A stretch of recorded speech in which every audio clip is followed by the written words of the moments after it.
El Tué-Tué. Relato basado en la leyenda del Tué-Tué Chonchón, común en la zona central y la región de O'Higgins. Autor: Nelson Barrales. Todos los derechos reservados. Don Elías era el último hombre en el fundo La Higuera de Colchagua que aún dormía con una tijera abierta bajo la almohada, la punta de acero orientada hacia el cielo raso. Un gesto antiguo, una defensa oxidada contra aquello que la modernidad de Rancagua se había propuesto olvidar.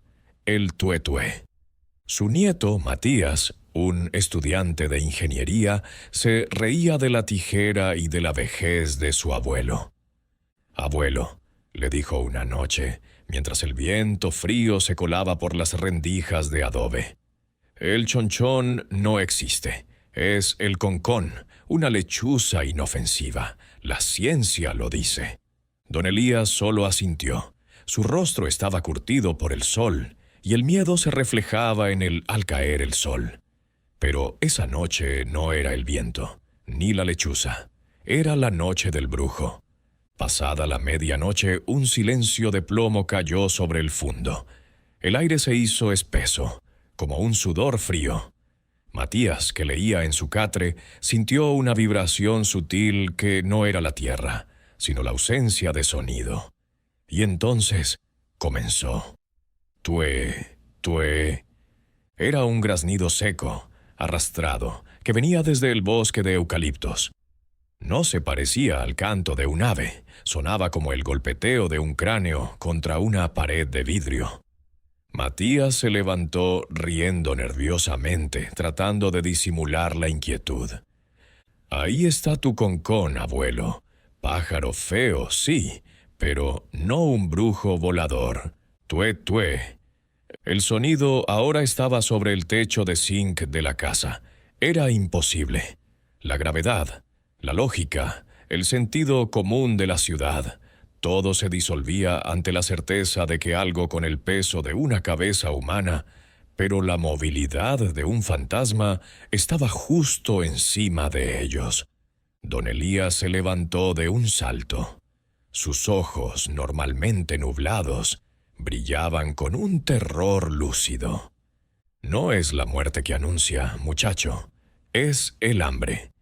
El tué-tué es un brujo que vende su alma a mandinga para volar, pero a cambio, el cuerpo que queda abajo, el que no puede volar, exige su propio pago para no morir de frío o de sed». El abuelo tomó su escopeta de caza, suplicando. «Debes tapar todas las rendijas, Matías. Si la cabeza logra meterse, el cuerpo de brujo la seguirá. Y cuando el cuerpo y la cabeza se unan de nuevo, nos habrán chupado hasta el tuétano. Tué, tué, tué». El graznido se convirtió en una risa gorgoteante, metálica, mientras rasgaba el metal del techo. Matías, paralizado por una mezcla de pánico y la desesperada necesidad de probar su escepticismo, corrió al patio. Miró hacia arriba. La luna, en un filo apenas perceptible, iluminó un instante de pesadilla. Era, en efecto, una cabeza humana con orejas de ala. Sus ojos eran dos pozos negros que reflejaban la luz de su propia linterna, sin el menor rastro de plumas o pico. Pero el terror más grande no vino del cielo, sino del suelo. Mientras la cabeza alada seguía su lamento burlón sobre el techo, Matías sintió un roce frío en su tobillo. Bajó la linterna. Arrastrándose desde la oscuridad de la leñera, cubierto de tierra y sangre seca, venía un cuerpo de hombre sin cabeza. Era el torso de un campesino fuerte, con una camisa de lana andrajosa y manos que se aferraban a la tierra para avanzar. El cuerpo ciego, guiado por el grito de su propia cabeza, se arrastraba con un ruido sordo. Y lo que buscaban, ambos fragmentos, no era la unión, era el calor de la vida. El horror se hizo tangible cuando el cuerpo, sin cabeza, se aferró a la pierna de Matías. La fuerza era inhumana. El joven sintió cómo algo le mordía el muslo, con una desesperación frenética, un intento de succionar el aliento o la sangre que le faltaba. Soltó un grito de agonía que quedó ahogado por el metal retorcido del techo. Don Elías, al oír el grito, entendió. Se asomó a la puerta y vio cómo el cuerpo sin cabeza se hundía en la oscuridad del pastizal, arrastrando a su nieto consigo. Arriba, la cabeza voladora dio un último y estruendoso tué que sonó a celebración. Al amanecer, solo encontraron la escopeta y la tijera abierta. La historia de Matías se convirtió en una leyenda que se ha contado recientemente en todo el valle. La confirmación moderna del mito de la brujería y los brujos del campo. En gran parte de Chile, esta leyenda se ha contado como un mito urbano desde hace mucho tiempo.